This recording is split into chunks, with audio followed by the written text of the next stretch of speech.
Hi, this is Dawn, Mobile Home Erling with sellthismobilehome.com.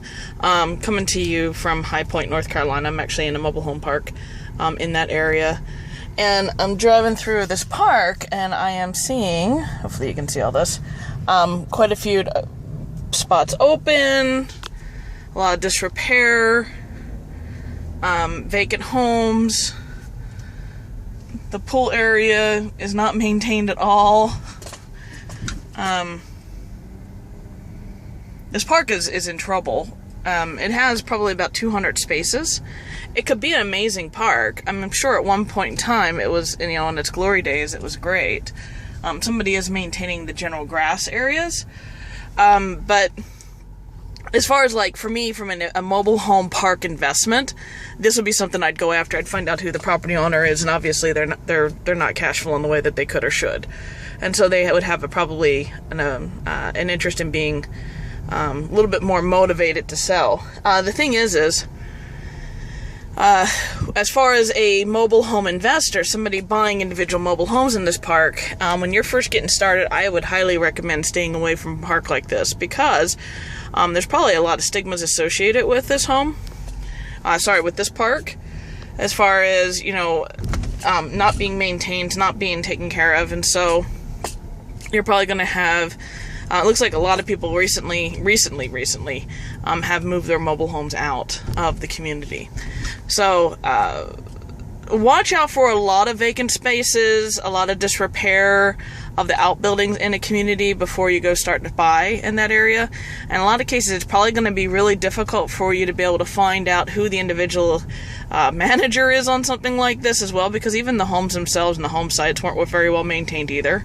The people in the community will know who that park manager is and how to reach them, and you'll be able to give you a number, so that's probably one of the best ways to be able to find that individual.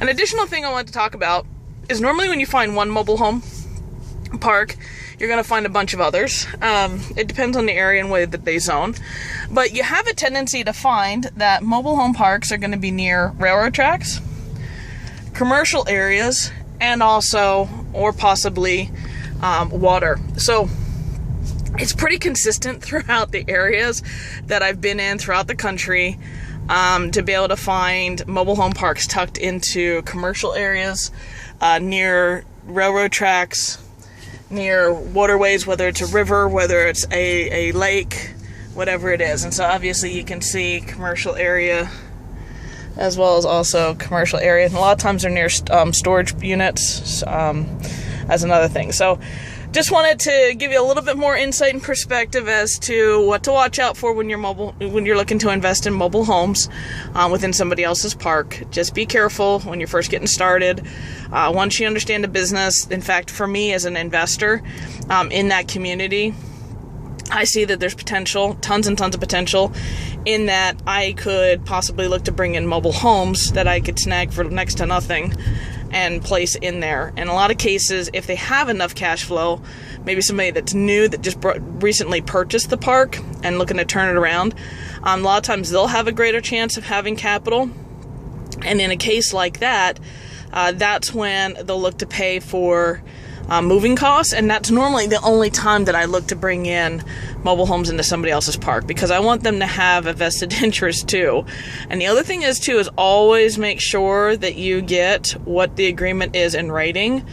I can't tell you how many individuals I know that have just taken somebody by their word. That person ends up having some sort of memory loss, I guess you could say, once the person starts to do the work and brings the mobile home in, and now all of a sudden they were requiring that new awnings get put on to certain specs, new stairs get put on to certain specs, certain skirting, re-siding, so on and so forth. And so you want to make sure you get in writing what exactly is required for you to fix, replace, or put on the home to set it up and to be up to their standards for their community. So, this is Dawn, Mobile Home Erling with sellthismobilehome.com.